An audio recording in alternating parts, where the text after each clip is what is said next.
Astagfirullah, astagfirullah, astagfirullah, astagfirullah.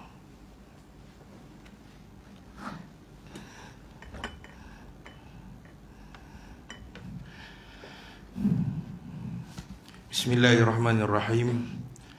Assalamualaikum warahmatullahi wabarakatuh.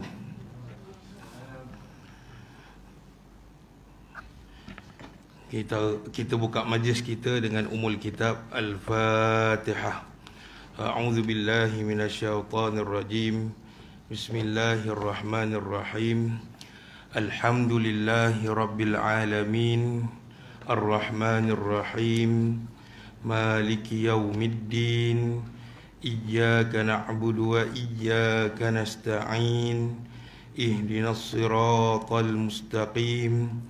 Siratal ladzina an'amta 'alaihim ghairil maghdubi 'alaihim waladdallin. Amin.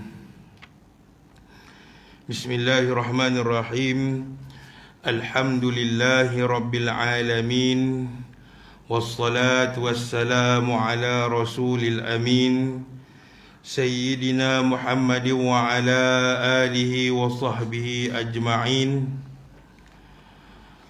Allahumma salli ala badrit tamam wa misbahiz zalam wa miftahi daris salam wa syamsi dinil islam Muhammadin sallallahu alaihi salatu wassalam. Allahumma aftah alaina hikmataka wanshur alaina min khazani rahmatika ya arhamar rahimin. Rabbi syrah li sadri wa yassir li amri wahlul 'uqdatam min lisani yafqahu qawli. Subhanaka la ilma lana illa ma 'allamtana innaka antal alimul hakim. ولا حول ولا قوة إلا بالله العلي العظيم. بسم الله ما شاء الله لا يسوق الخير إلا الله. بسم الله ما شاء الله لا يصرف السوء إلا الله. بسم الله ما شاء الله ما كان من نعمة فمن الله. Bismillah ma syaa Allah la haula wa la quwwata illa billah. Amma ba'du. Alhamdulillah, bersyukur kita kepada Allah Subhanahu wa taala dengan sekali datang ada perubahan banyak surau ni. Alhamdulillah. Ni berkat tuan-tuan lah. Berkat tuan-tuan mengimarahkan surau ni, memuliakan surau ini dengan solat berjemaah dan berterusan dengan majlis ilmu. Alhamdulillah, ini hasilnya tuan-tuan. Dan benda ni semua adalah kita punya bekalan akhirat. Maknanya mungkin ada di kalangan kita yang tak mampu bagi duit, tetapi dengan tenaganya, dengan dia mengimarahkan surau ini, dengan dia jadi orang terawal bentang sejadah, sapu sampah, dengan bekalan itu, dengan pekerjaan yang dilakukan itu, dia menjadi bekalan kita di akhirat. Kalau tuan-tuan baca dalam kitab Penawar Bagi Hati, Syekh Abdul Qadir Al-Mandili sebut benda tu. Jadi setiap pekerjaan kebaikan itu akan dihitung oleh Allah Subhanahu wa taala. Jadi alhamdulillah, mungkin dulu tuan-tuan semasa nak membina surau ni dalam keadaan masih tidak selesa lagi. Tapi alhamdulillah, berkat tuan-tuan semua, berkat duit tuan-tuan, alhamdulillah, tengok sekarang dah selesa. Pijak kapet pun boleh buat qiyamul lail lah. Takut kejap lagi lebuh pula kan. Tapi tak apa, selesa sangat, selesa sangat. Jadi alhamdulillah, kita patut bersyukur kepada Allah Subhanahu Wa Taala di atas nikmat-nikmat ini. Ada orang yang tak mampu, sihat, segar bugar, tetapi tidak mampu hadir ke masjid ataupun surau.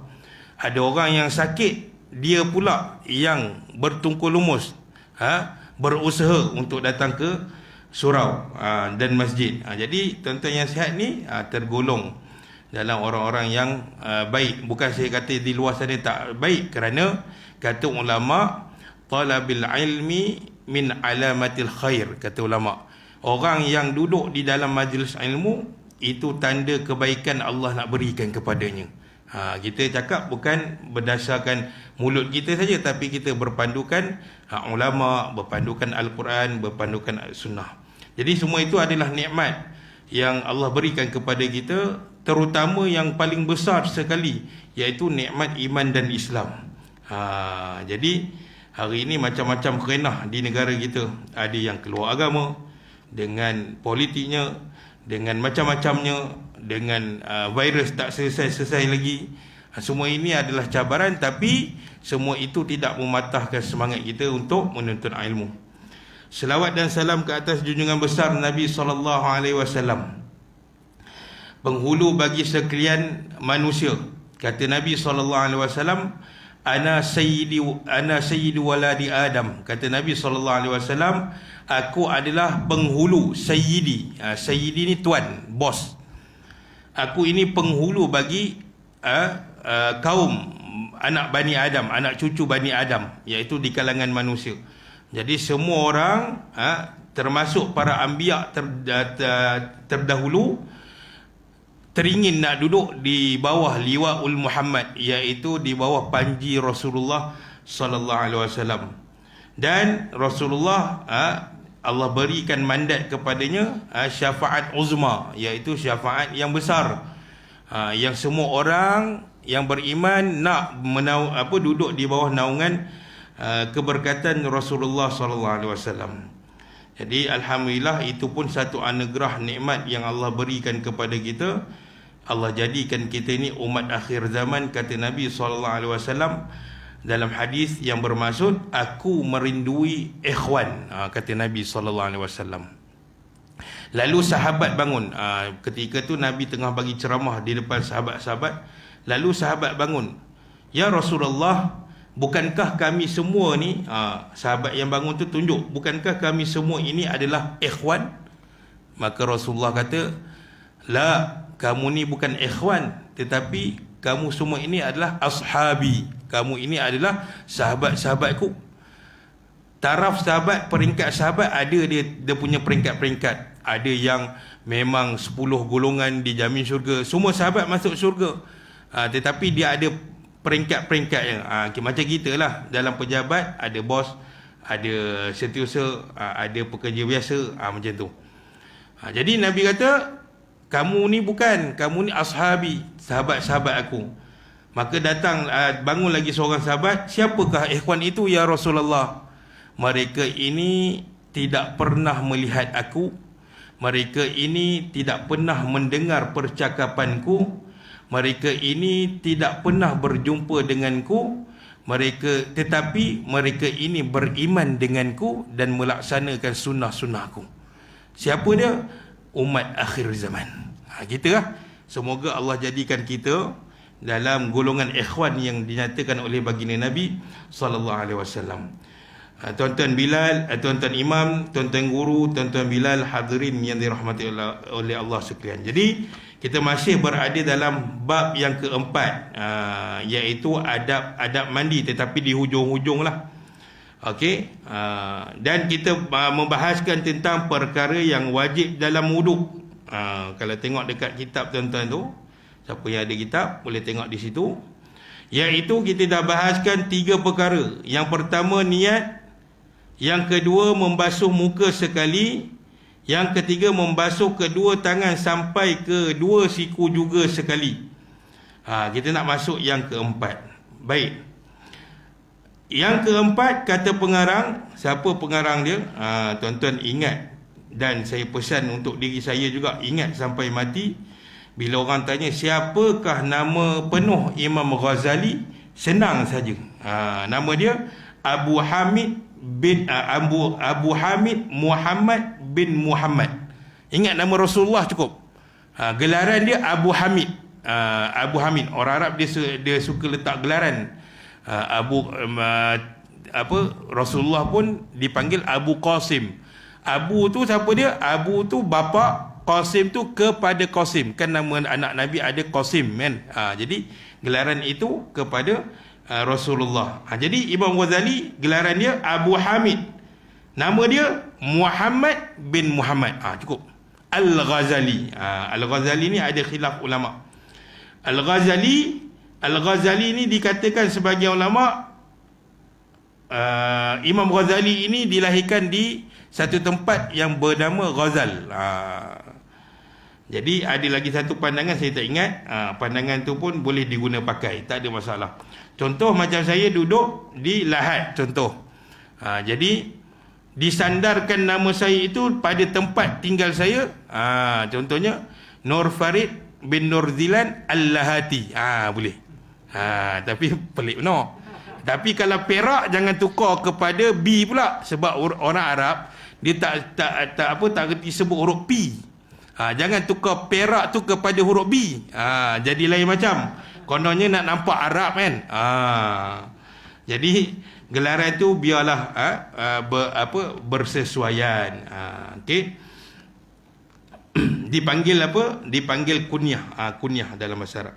Yang keempat kata pengarang iaitu Imam Ghazali rahimahullah taala. Imam Ghazali dia berakidahkan akidah apa tuan-tuan?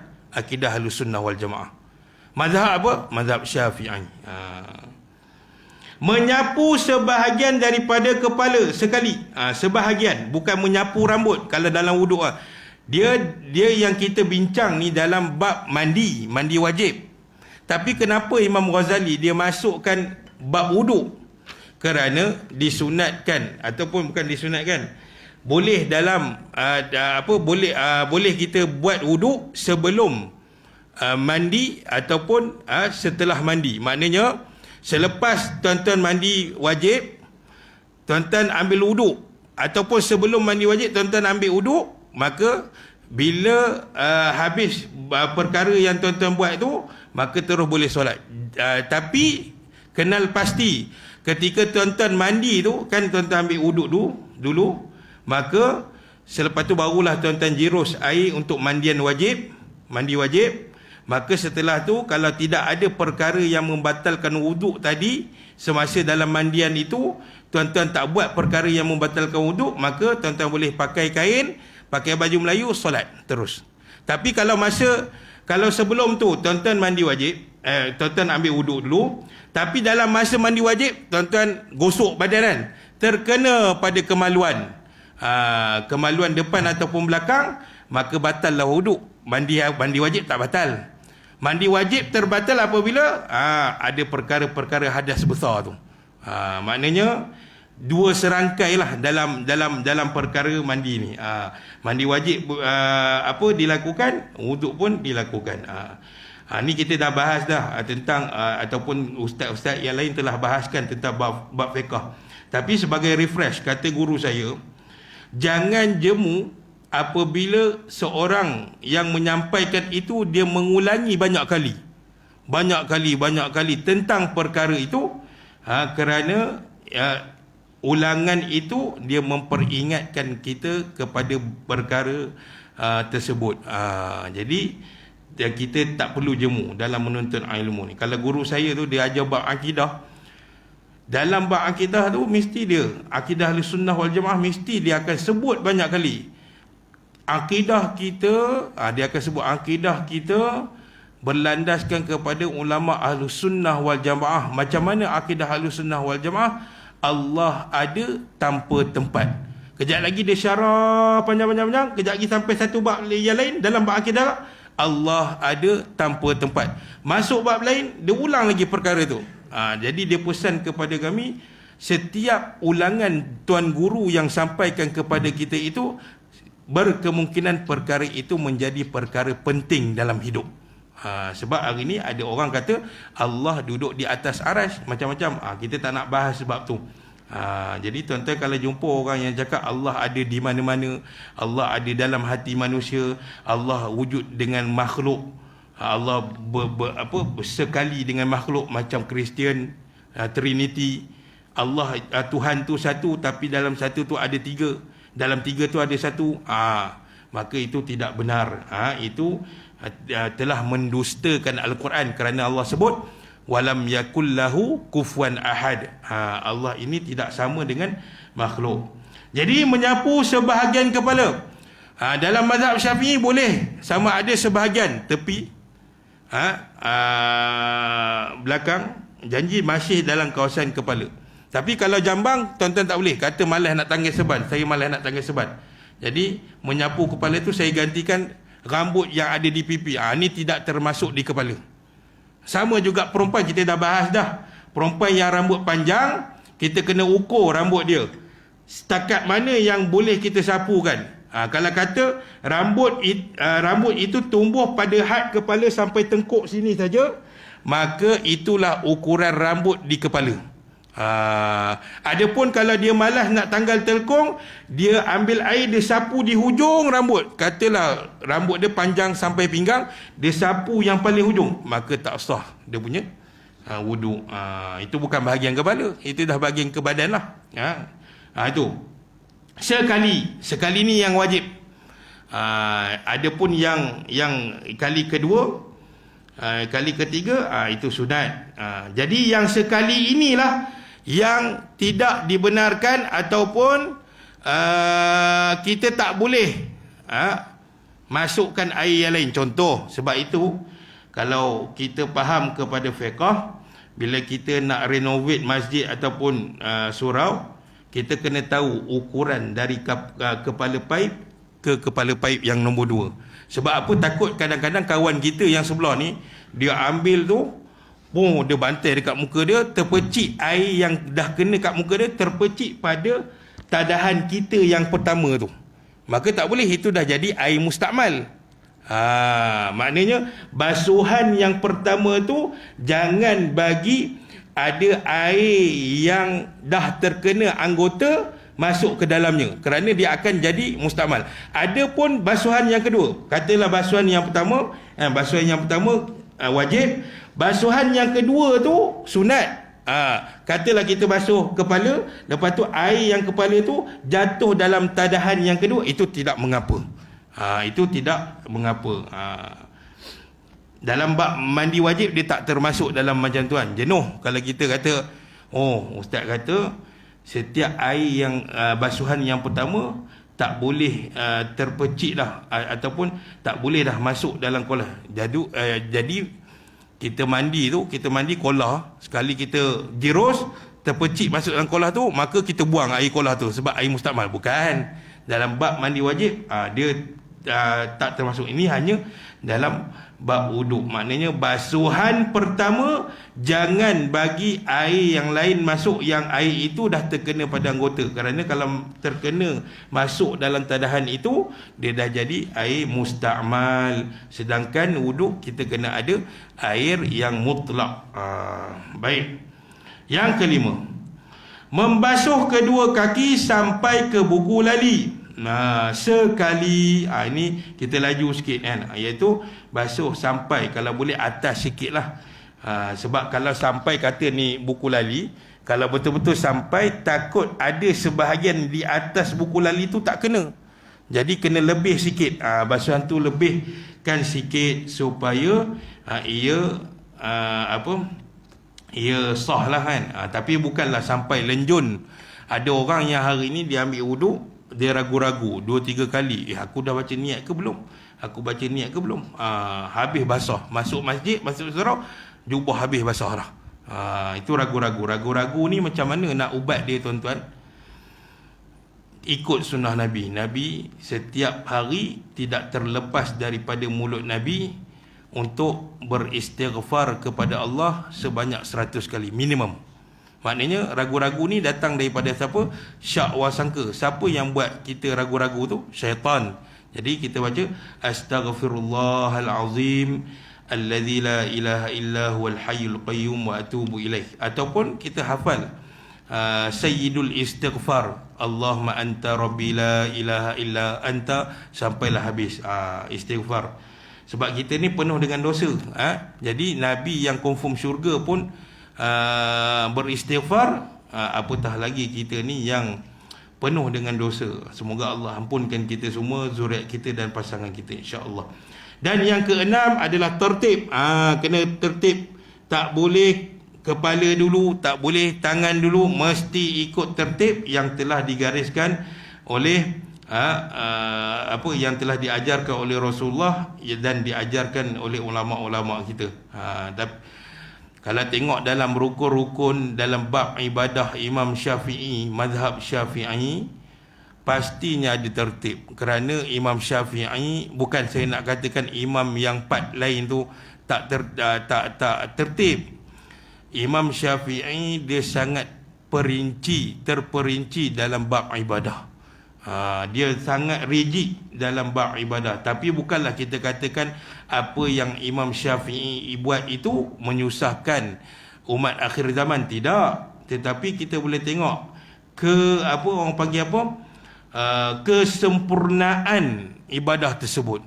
Kalau tuan-tuan pergi negara Arab, pergi pula musim sejuk, dalam fiqh kita katakan ada satu bab pemakaian khuf.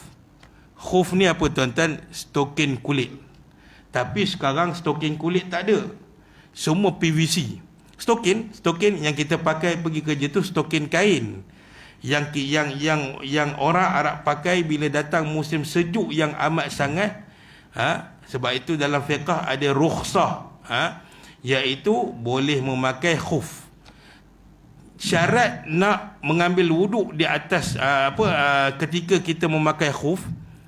Bayangkan tuan-tuan, musim sejuk, duduk dalam rumah, bukan pergi kedai, bukan pergi universiti. Kami duduk di dalam rumah, sekurang-kurangnya baju 3 lapis ke 5 lapis. Seluar sebab kita pakai seluar jin kan, jadi 3 lapis je, dah macam mayat pula. Jadi kaki kita pakai khuf, pakai stokin, pakai khuf. Stokin biasa dengan khuf kulit. Jadi orang Arab ni, dia orang kata dalam fiqh ni, ulama sebut pemakaian khuf. Tetapi mereka ambil ringan dalam bab itu dengan cara macam mana? Kalau mereka nak ambil, kalau kita pakai khuf, kita nak ambil wuduk, dibenarkan untuk kita ambil air, kita sapuh atas khuf. Tapi mereka tak pakai khuf, mereka pakai kasut kulit, lepas tu tadah kaki kat bawah. Subhanallah azim. Macam ambil air macam ambil wuduk seperti biasa. Punya malasnya mereka ni nak tanggal kasut, nak tanggal stokin untuk ambil wuduk seperti biasa. Tapi mereka buat macam mana? Mereka tak tanggal stokin dengan dengan kasut, mereka tadah sekali kasut sekali. Bila masuk dalam surau bau pekung kaki dia orang. Jadi itu keadaannya. Tapi dalam mazhab Syafi'i, tak nak kena ikut. Sebab itu bila tak ikut, maka dia tidak sahlah satu ibadah tersebut. Jadi kita kena faham, Imam Syafi'i dia sangat cantik penyusunan dia. Sebab itu Imam Malik, guru kepada Imam Syafi'i. Imam Malik ni siapa? Ketua bagi mazhab Maliki. Dia benarkan Imam Syafi'i, saya tak ingat pada umur berapa, antara 17 tahun ke 19 tahun, dia benarkan Imam Syafi'i untuk mengeluarkan fatwa sendiri. Dia tengok Imam Syafi'i belajar dengan dia, dah faqih, dia benarkan Imam Syafi'i ini untuk mengeluarkan fatwa sendiri. Jadi dia mujtahid lah, yang boleh berfatwa sendiri, tapi tidak lari daripada asas agama. Kata pengarang, dan yang lain daripada itu hukumnya adalah sunat muakkad. Sunat yang sangat-sangat digalakkan. Contohnya membasuh telinga, berkumur, semua tu sunat yang digalakkan. Dia ada manfaat seperti mana yang telah kita sebutkan sebelum ni dalam bab wuduk. Pahalanya sangat besar, dan orang yang tidak mengambil berat dengan sunat ini, iaitu sunat muakkad, adalah rugi, bahkan boleh membawa yang wajib kepada bahaya. Sampai tahap macam tu kan. Kerana perkara-perkara yang sunat merupakan penampung kepada kekurangan yang ada pada yang wajib. Sebab itu kita kita buat saja apa yang Allah perintahkan dan mengharapkan apa yang kita lakukan ini diterima oleh Allah Subhanahu Wa Taala. Ada orang yang yang solat, tetapi dalam masa yang sama dia buat maksiat, bahkan ada yang kufur kepada Allah Taala. Jadi dia solat, sambil tu dia kufur kepada Allah Taala. Maka pertembungan dua perkara itu, maka Allah tak terima amalannya. Orang yang kufur mana Allah terima amalannya? Orang yang tak kenal Allah sungguh-sungguh, bagaimana Allah nak terima amalannya? Jadi amalan sunat inilah yang menampung segala kebocoran yang berlaku di dalam kewajipan yang kita lakukan. Maknanya kalau ulama ni, bila orang tanya kepada mereka, ada satu kisah bila ditanyakan kepada gurunya, anak murid tanya kepada gurunya, "Wahai Tuan Syekh, bilakah waktu rehat kamu? Kami tengok kamu ni macam tak rehat.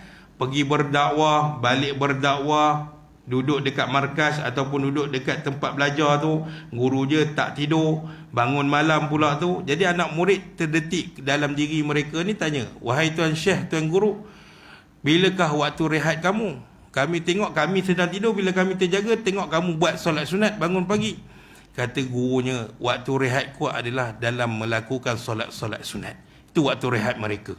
Bayangkan tuan-tuan, ulama ni Allah berikan kekuatan, apatah lagi baginda Nabi SAW.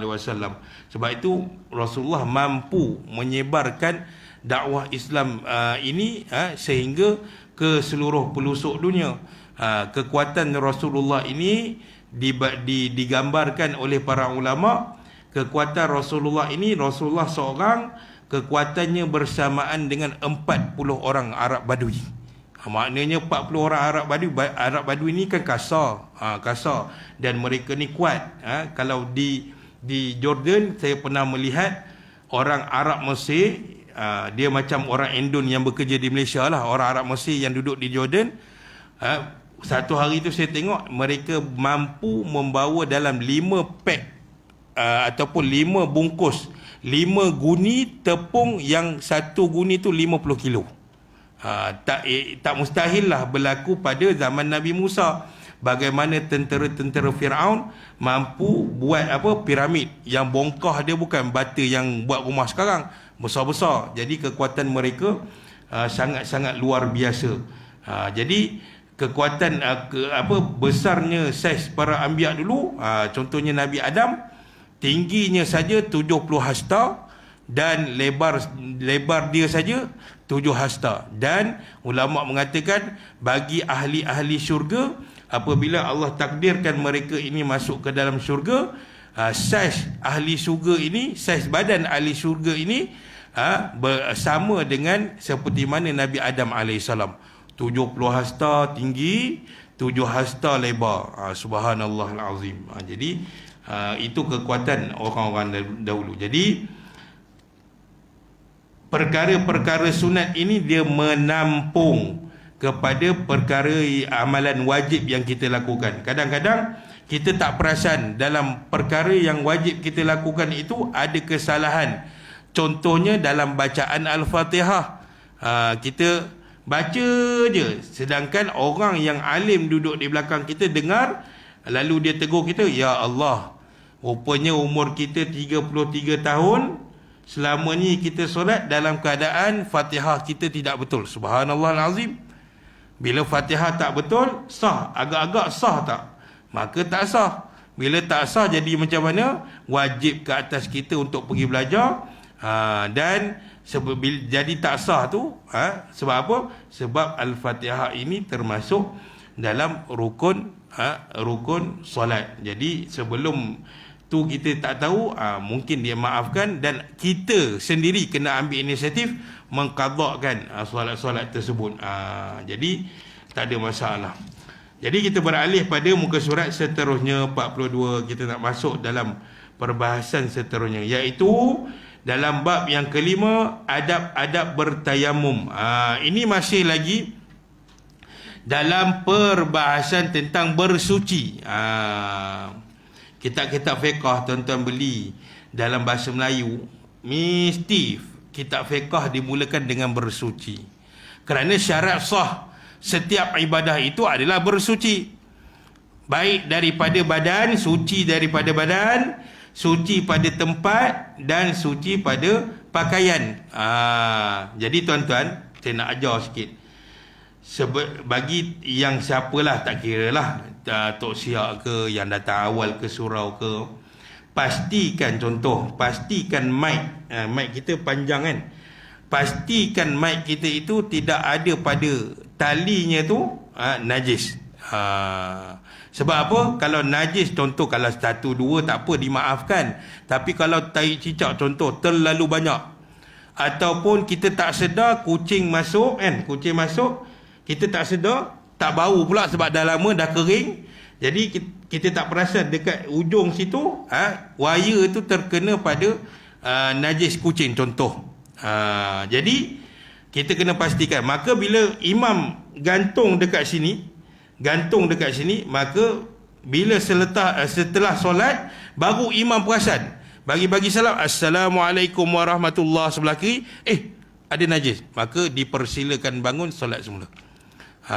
Sama juga kalau kain ridak ni kan, tuan-tuan pakai, tuan-tuan letak di atas bahu ketika solat, tiba-tiba katalah kawasan solat itu di luar, maknanya yang tak ada bumbung, okey, yang tak ada bumbung. Tiba-tiba bila tengah-tengah solat datang seekor burung hinggap, dia berak atas kain ni, minta maaf, bukan berak, dia buang najis dia.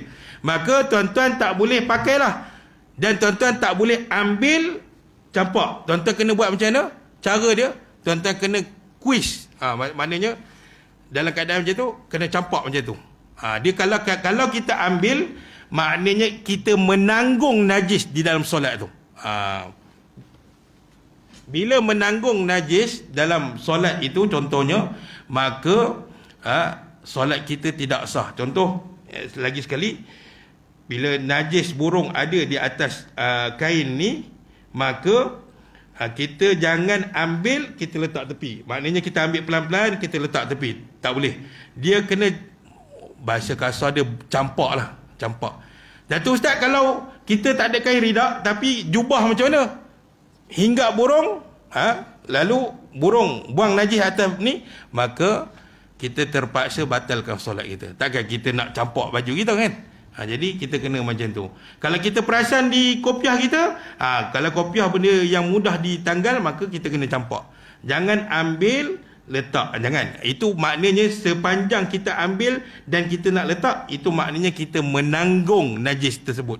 Sama dengan wire tadi. Ni kita nak ajar, bukan kata tuan-tuan buat salah. Kita nak bagi tahu supaya lepas ni kita berjaga-jaga. Jadi keadaan dia macam tu. Jadi dalam bab fiqh, pertama sekali memang titik beratkan tentang bab bersuci. Yang kelima, kita nak belajar tentang tayamum secara ringkas. Kata pengarang, apabila engkau tidak dapat menggunakan, dia bahasa dia macam tu, apabila kamu, boleh juga, apabila engkau tidak dapat menggunakan air kerana, jadi dibenarkan untuk kita bertayamum di atas beberapa perkara. Maknanya bukan boleh sesuka hati kita tayamum, ataupun bukan boleh kita, hari ni aku malas lah nak guna air. Air ada. Air di Malaysia ni tak pernah kurang. Tuan-tuan jangan ambil isu di Selangor, itu politik punya pasal, kita tak nak masuk. Bab fiqh ni kita jangan campur adukkan tentang politik. Kebanyakannya kita kadang-kadang kecewa jugalah bila ada pemimpin-pemimpin kita yang tak faham kepada agama tu, payah tu. Jadi kita yang marhai ni, kita belajar sungguh-sungguh supaya kita tidak terjebak di dalam golongan-golongan yang tidak mahu mengupgradekan diri dengan ilmu agama. Sebab ilmu agama ni kena sentiasa upgrade dalam diri kita. Sebab itu kita ulang. Maka tayamum bukan sesuka hati kita boleh lakukan, kecuali bila datang beberapa perkara yang kita akan sebut di bawah ni. Yang pertama, kata pengarang, ketiadaan sesudah berusaha mencarinya. Apa ketiadaan? Hanya tu kembali kepada air. Ketiadaan air sesudah berusaha mencarinya. Tiba-tiba, tapi Malaysia ni mustahil, mustahil tak ada air. Katakanlah contoh, Malaysia ni tiba-tiba memang kerajaan kata air dah tak ada. Tapi mustahil lah kan tuan-tuan. Ini contoh. Memang air tak ada. Okey, kata bukan kerajaan, kita ambil negeri Perak saja, kerajaan negeri Perak. Kata Menteri Besar kata seluruh Perak tak ada air. Sungai semua kering kontang. Jadi kata pengarang, ketiadaan air sesudah berusaha mencarinya. Maka tuan-tuan, bukan mudah untuk kita terus tayamum. Kita kena usaha dulu. Selagi mana kita boleh dapat air, sumber air, maka kita kena cari. Tapi saya tak ingat, nanti saya akan bagi pencerahan kalau sesi akan datang. Dia ada jarak yang membolehkan kita pergi mencari air. Selepas daripada jarak itu, maka dibenarkan tayamum. Maknanya contoh, kalau jarak itu sampai ke ukurannya dalam keluar daerah, contoh. Tapi saya tak ingat, tak pasti ya. Jadi kalau lebih daripada itu, maka dibenarkan tayamum. Tapi dalam selagi mana berada di dalam kawasan daerah itu, kita kena usaha cari. Contohnya kalau daerah Kinta ni, kita cari belah Lahad tak ada, kita pergi belah Tambun tak ada, kita pergi ke Pekan jumpa, maka wajib ambil kat situ. Contoh nak bagi mudah faham. Nanti saya bagi tahu ukuran jarak yang disyariatkan oleh syarak untuk kita cari dulu usaha.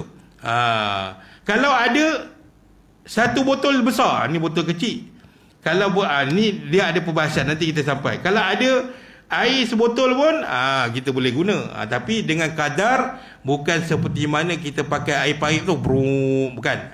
Jadi kita kena usaha dulu. Dah cari, dah tak jumpa betul-betul, barulah dibolehkan untuk kita bertayamum.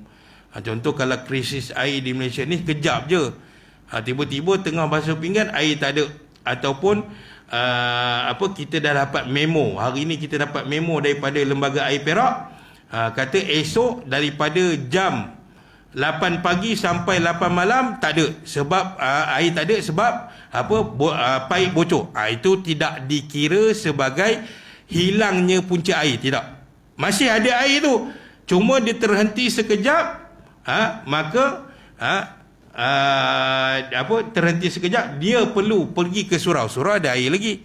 Kalau tak ada surau di Kinta Perdana, boleh pergi ke surau lain yang berdekatan, yang tidak berlakunya kebocoran paip di kawasan itu.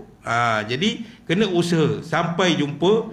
Kalau tak jumpa dah, baru boleh dibenarkan tayamum. Yang ni saya KIV dulu, saya tangguh dulu.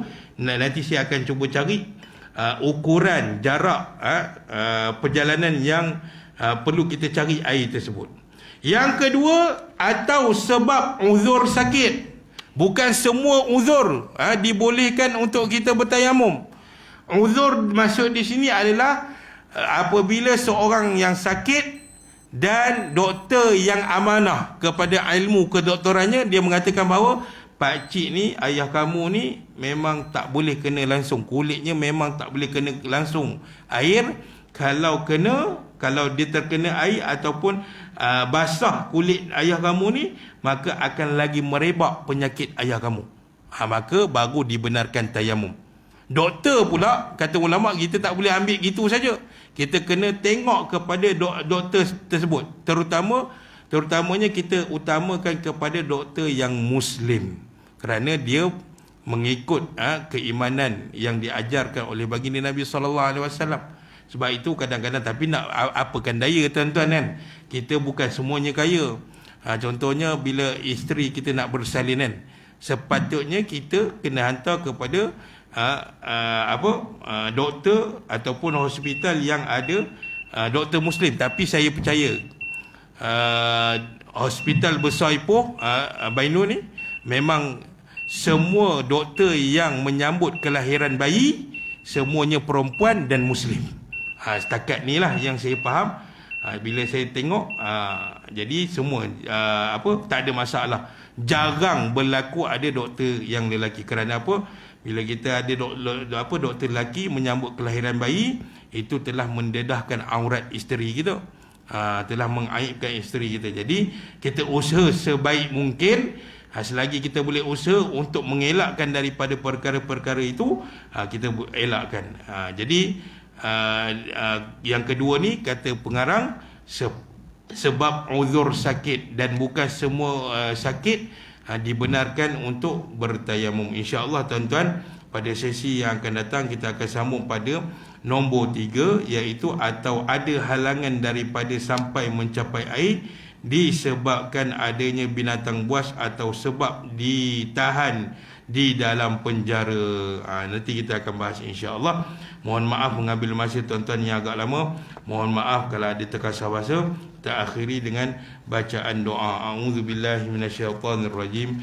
Bismillahirrahmanirrahim.